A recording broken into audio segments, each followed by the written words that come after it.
Assalamualaikum warahmatullahi wabarakatuh. Balik lagi sama gue Dimas Share dan pastinya di channel gue. Dan di video kali ini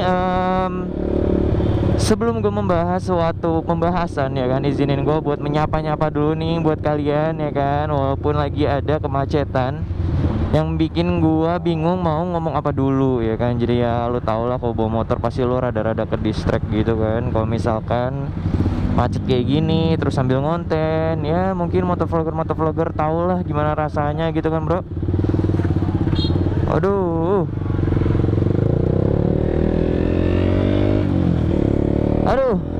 macet banget bro dari tadi. Aduh, sorry bro, gue tiba-tiba berhenti ya. Gue ganti baterai dulu bro, kamera gue lowbat. Repot bener sih ya kan. Di jalanan gue ganti baterai, bongkar-bongkar tas lagi. Cuma ya udahlah, demi sebuah konten harus totalitas bro. Ya bismillahirrahmanirrahim, kita lanjut. Oke, kita lanjut bro. Oke, pembahasan gue pada video kali ini adalah gue ingin sedikit ringan-ringan aja, mau sharing tentang pemilihan knalpot ya bro. Kenapa kita harus memilih knalpot ori dibandingkan knalpot KW, knalpot jiplakan, knalpot dalam tanda kutip ya, knalpot yang kurang recommended gitu loh bro. Gue tidak menyerang beberapa daerah atau produsen knalpot KW bro. Gue nggak bilang apa namanya, gue nggak mau nyebut juga, tapi lo pasti udah pada tahu arah pembicaraan gue bakalan kemana gitu kan. Karena gue nggak mau bawa-bawa daerah, dan gue juga di sini mau berusaha mengedukasi dengan gaya gue sendiri gitu loh bro. Oke, langsung to the point ya bro. Kenapa lo harus menghindari penggunaan knalpot KW gitu kan? Kenapa lo harus milih knalpot ori gini kan bro? Oh ya, gue disclaimer dulu ya bro. Di knalpot ori itu bukan berarti lo harus pakai knalpot yang dari luar ya gitu bro. Di develop dari luar atau mungkin dari pabrikan luar. Contohnya misalkan kayak Akrapovic, SC Project, Aero dan segala macam, yang enggak harus merek-merek yang sekelas kayak gitu kan. Aduh, belum di ini lagi. Ada aja. Lalu bro, belum di ini anjir. Kata gue kenapa? Iya, nggak harus knalpot atau merek-merek luar gitu, enggak. Karena gini bro, banyak knalpot lokal ya kan, banyak knalpot lokal yang memiliki nama besar di Indonesia, dan itu menurut gue recommended kok gitu.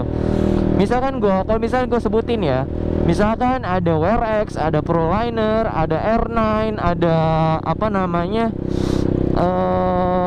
CLD ya kan. Banyak bro, banyak banget knalpot lokal yang udah di kalangan bikers sudah nggak asing, dan itu kualitasnya banyak banget yang memberikan testimoni positif gitu kan. Jadi menurut gua dengan banyaknya pilihan, kenapa lo harus milih knalpot KW yang harganya juga nggak beda-beda jauh amat gitu loh bro.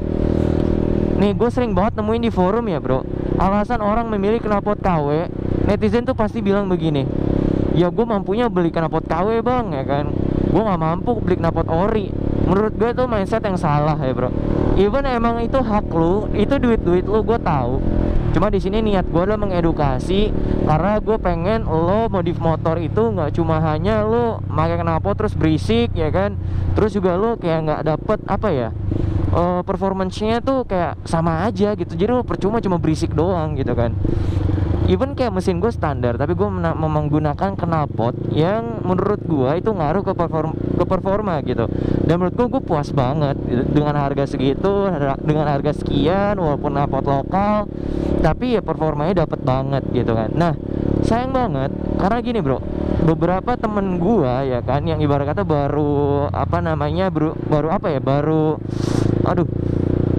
mencoba-coba untuk menggunakan knalpot racing. Biasanya orang tuh, teman-teman gue tergiur sama knalpot KW ya bro, knalpot jiplakan. Misalkan mengklaim misalkan contoh kayak Akrapovic gitu ya bro, padahal KW gitu kan. Ya pada pasti tergiur sama merek-merek yang seolah-olah menyerupai aslinya, padahal itu bukan aslinya gitu kan. Belum lagi kita misalkan ngomongin apa namanya, KW import ya bro. Biasanya dari negara tetangga lah ada, lo pasti tahu lah KW import dari mana datangnya gitu kan bro. Nah, buset macet ya kayak ini, merah-merah semua tuh lampu rem. Aduh. Ya jadi kalau misalkan apa namanya, sayang banget dengan banyaknya pilihan yang variatif, dengan budget yang variatif juga. Lo bisa gini ya, lo punya budget sekian, dengan banyaknya merek-merek original asli Indonesia. Gua nggak bilang luar ya, karena kalau misalkan orientasinya ada knalpot import atau knalpot original dari misalkan dari Akrapovic, SC Project, Leovis dan lain-lain, itu kan kayak ya lo tau lah harganya itu buat apa, gue pribadi lah, kalau mungkin ada lo yang mungkin tuh harganya murah gitu kan ya kan. Menurut gue itu bukan pasarnya, bukan gue belum mampu lah gitu.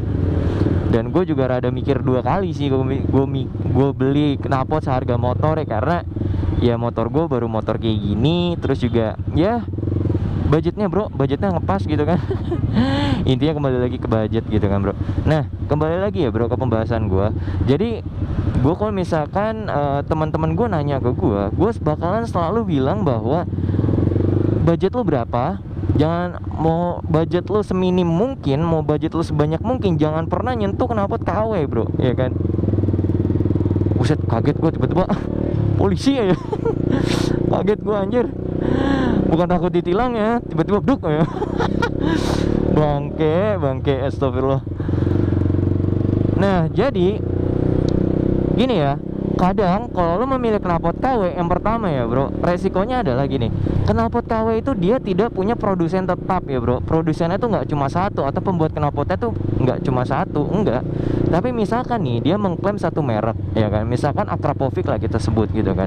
Nah yang membuat knalpot Akrapovic KW itu nggak cuma hanya satu toko ya bro, tapi berbagai macam toko dengan skill yang berbeda, dengan tangan-tangan yang berbeda, dengan SOP yang berbeda juga. Itu mempengaruhi hasil ya bro. Jadi mempengaruhi hasil dari kinerja knalpot racing itu gitu kan. Jadi misalkan nih, contoh misalnya gue beli knalpot KW, di motor gue tuh enak nih bro. Nah misalkan ada temen gue juga mau beli yang sama kayak gue gitu kan, karena itu knalpot KW tidak ada quality control ya kan, terus juga tidak ada apa namanya pendataan gimana kinerjanya dan segala macamnya. Ya jadi bisa aja di gua enak, pada saat dicoba di motor teman gua nggak enak, karena gini, nggak ada SOP-nya bro. Yang penting itu jadi knalpot racing gitu kan. Jadi itu bener-bener kayak nggak ngaruh apa-apa buat motor lu gitu, sayang banget kan gitu kan. Misalkan nih gua ngeliat di online shop gitu kan, knalpot KW itu misalkan anggaplah full system itu misalkan 550 tuh gue masih nemuin, bahkan ada juga yang lebih gitu kan. Nah dengan angka 550.000 gue lebih baik bakal prefer lu beli knalpot second tapi original ya kan. Lu pasti tahu loh bro cara carinya gimana. Di Facebook tuh banyak forum-forumnya, di Instagram juga banyak, lo tinggal tulis aja hashtag jual knalpot bla bla bla bla, itu banyak bro ya kan.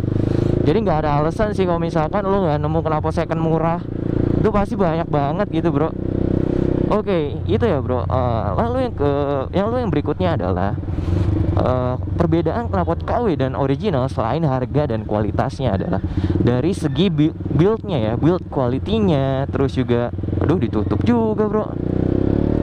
Secara build quality-nya, terus juga secara development-nya, ya tadi gue bilang nggak ada SOP-nya gitu kan. Misalkan pabrikan A, dia develop knalpot racing dan dia benar-benar riset bro. Dia benar-benar riset gimana caranya nih knalpot dibuat supaya memiliki pengaruh ke performance motor itu, even walaupun motor standar gitu kan bro.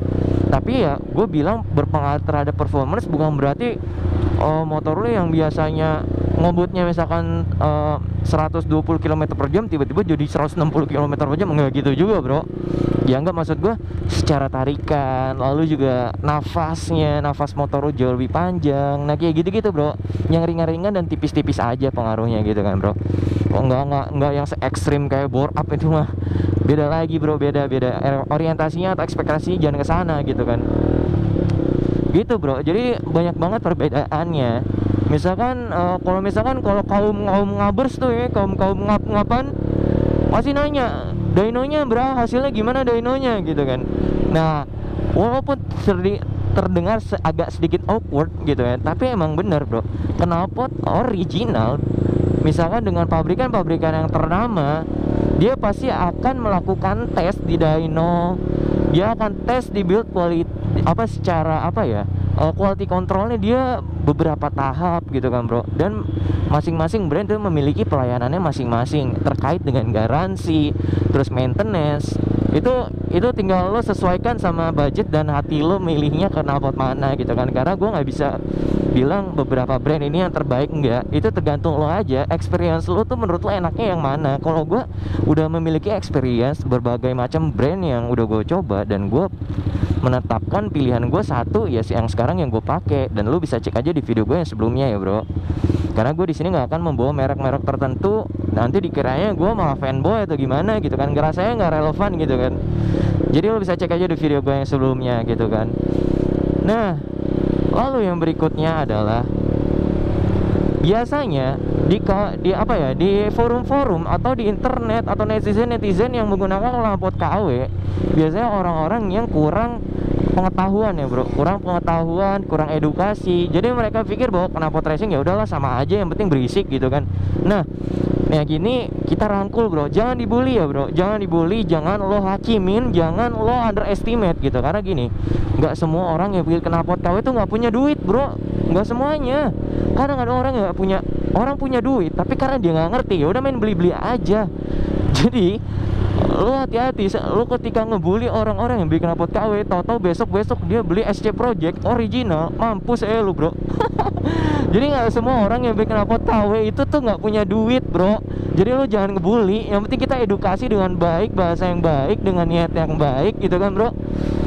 Jadi ya hindari dulu lah bro. Ya namanya di forum-forum tuh lo ngebully tuh buat apa sih, gunanya forum tuh buat apa sih. Dan satu lagi pesan gue ya bro, dengan ada perbedaan pendapat bukan berarti itu lo bermusuhan. Enggak bro, aduh. Dengan ada perbedaan pendapat bukan berarti lo musuhan. Itu lo harus paham di situnya bro gitu kan. Ya jadi kesimpulannya dari konten gue kali ini adalah buat lo semua yang lagi nyari knalpot dan merasa bahwa gue bikin knalpot KW aja sama aja. Enggak bro, itu beda banget. Coba lo sekali nyari brand yang bener, terus lo cobain deh sama knalpot KW. Tapi gue nggak bisa bilang knalpot KW semuanya nggak enak ya bro, enggak. Karena gini, gue juga dulu sebelum teredukasi gue sempet pakai knalpot KW dan itu rasanya enak bro. Bahkan gue bandingin sama knalpot original, enakan knalpot KW. Tapi ada tapinya, lu tuh kayak nyari jarum di tumpukan jerami bro. Karena itu tadi nggak ada SOP pembuatannya, quality controlnya nggak ada. Jadi mereka buat ya asal jadi, tidak ada riset tertentu. Yang penting itu jadi gitu kan. Bisa jadi ketika dia bikin produk yang pertama dia berhasil, produk yang kedua karena tidak ada SOP-nya atau tidak ada quality control bisa aja miss gitu kan. Jadi kita yang pasti-pasti aja lah bro. Knalpot original itu kan punya SOP dan quality controlnya masing-masing. Nah, dan tips terakhir dari gua adalah gak semua knalpot original yang memiliki brand sendiri itu punya kualitas. Nah, lo harus pahami kata-kata gue kali ini. Misalkan ada orang yang membuat brand sendiri tapi sebenarnya kualitasnya nggak seberapa, tapi yang gue applause, gue berdoa semoga orang-orang yang membuat brand sendiri bisa terus teredukasi, bisa terus berkembang, bisa terus maju dan dihargai sama kalangan bikers. Dan kita harus support juga. Nah jadi intinya adalah lo cari brand atau merek yang udah memiliki testimoni positif dari kalangan bikers. Lo bisa bertanya di forum, lo bisa tukar pendapat di teman-teman lo, di grup-grup kalangan motor lo, apapun lah itu lah bro. Pokoknya itu ya bro, kenapa lo harus menggunakan knalpot original dibanding knalpot KW. Nah ini jawaban gue, semoga bisa menjadi informasi buat teman-teman semuanya. Aduh. Semoga bisa bermanfaat, semoga bisa digunain tips-tips gue ini. Dan kalau misalkan lo punya pendapat sendiri, lo bisa tuangin di kolom komentar tanpa lo harus menghujat gue ya bro. Karena lo percuma lah ngehujat gue ya kan. Toh gue selalu ngehargain pendapat kalian semua gitu ya, yang ada di kolom komentar gitu loh bro. Aduh. Ya udah mungkin itu aja bro konten dari gue, karena gue udah mau nyampe ya kan. Waktu itu jangan lupa follow Instagram gue di @dimas.syardan. Terus jangan lupa juga untuk cek juga video-video gue yang sebelumnya. Pokoknya stay safe buat kalian semua dimanapun kalian berada. Kalau gitu gue Dimas Syaran cabut. Wassalamualaikum warahmatullahi wabarakatuh.